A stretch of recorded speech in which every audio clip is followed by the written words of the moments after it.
بسم اللہ الرحمن الرحیم، السلام علیکم۔ شمال ایچ ڈی نیوز کے ساتھ میں ہوں اطہر علی راجہ اور میں ہوں امارہ الفت۔ سب سے پہلے شمال ہیڈ لائنز۔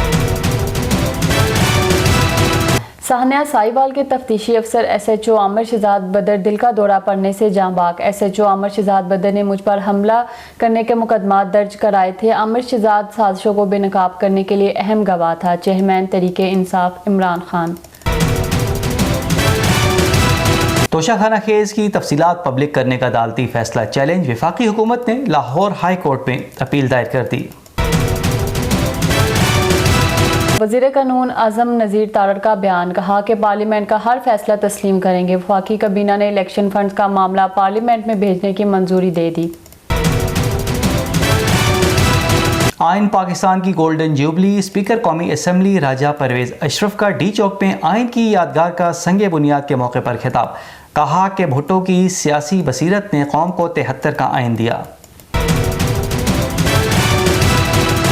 وزیر خزانہ اسحاق ڈار کا قومی اسمبلی میں خطاب، کہا کہ پی ٹی آئی قیادت مسلسل افواہیں پھیلا رہی ہے، کوشش ہے کہ پاکستان کو دوبارہ ترقی کی راہ پر گامزن کریں۔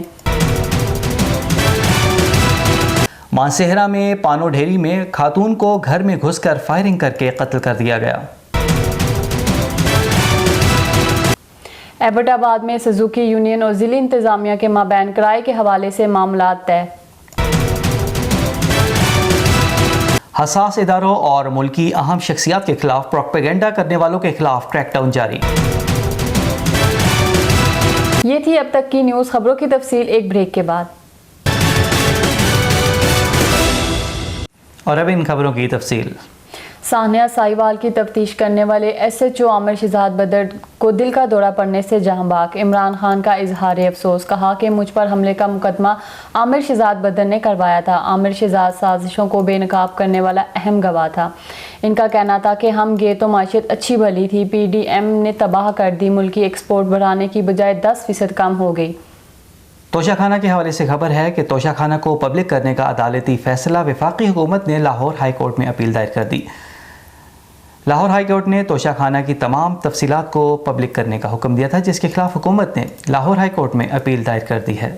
وفاقی وزیر قانون اعظم نذیر تارڑ نے کہا ہے کہ پارلیمنٹ کا ہر فیصلہ تسلیم کریں گے۔ وفاقی کابینہ نے فنڈ کا معاملہ پارلیمنٹ میں بھیجنے کی منظوری دے دی۔ رہنما پی ٹی آئی اسد قیصر نے کہا ہے کہ اگر حکومت الیکشن کرانے میں سنجیدہ ہے تو قومی اسمبلی توڑ دیں، اسمبلیاں ختم کرنے پر ہی آئینی اصلاحات پر بات ہو سکتی ہے۔ آئین پاکستان کی گولڈن جوبلی، اسپیکر قومی اسمبلی راجہ پرویز اشرف کا ڈی چوک میں آئین کی یادگار کا سنگ بنیاد کا افتتاح۔ اس موقع پر انہوں نے کہا کہ آج پاکستانی تاریخ کا اہم ترین دن ہے۔ ان کا کہنا تھا کہ آئین کی آگاہی کے لیے ضروری ہے کہ ہم 10 اپریل کو تاریخی دن کے طور پر منائیں۔ وزیر خزانہ اسحاق ڈار کا قومی اسمبلی میں اظہار خیال، کہا کہ نواز شریف کے دور میں مہنگائی کی شرح 2% رہی، پی ٹی آئی کی عادت مسلسل افواہیں پھیلا رہی ہے۔ کہا کہ عالمی معاشی ادارے پر پاکستان کی کردی متعارف تھی، کوشش ہے کہ پاکستان کو ترقی کی راہ پر گامزن کریں گے۔ خبر ہے مانسہرہ سے، جہاں پانو ڈھیری میں خاتون کو گھر میں گھس کر فائرنگ کر کے قتل کر دیا گیا۔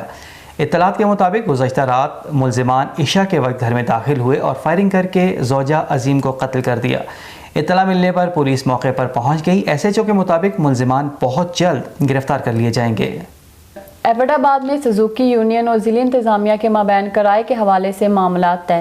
گزشتہ چند روز سے مسافروں اور سزوکی ڈرائیوروں کے درمیان کرائے پر تنازعات پیدا ہوئے تھے۔ روزانہ لڑائی جھگڑے معمول بن چکے تھے، جبکہ ڈرائیورز اور مسافروں کی طرف سے احتجاج بھی ہو رہا تھا۔ گزشتہ روز جرگے کا انعقاد کیا گیا، جس میں انتظامیہ اور یونین کے مابین ہونے والے مذاکرات کامیاب ہوئے۔ حساس اداروں اور ملکی اہم شخصیات کے خلاف پروپیگنڈا کرنے والوں کے خلاف کریک ڈاؤن جاری۔ سوشل میڈیا پر پروپیگنڈا کرنے والے بھونجا کے رہائشی بشارت حسین کو بھی گرفتار کر لیا گیا۔ یاد رہے کہ اس سے قبل بالاکوٹ سے پی ٹی آئی کارکن یوتھ کونسلر کو بھی گرفتار کیا گیا تھا، جو اس وقت پولیس کی حراست میں ہے۔ یہ تھی اب تک کی خبریں۔ مزید خبریں اور اپڈیٹ جاننے کے لیے دیکھتے رہیں شمال ایچ ڈی نیوز۔ اجازت دیجیے، فی امان اللہ۔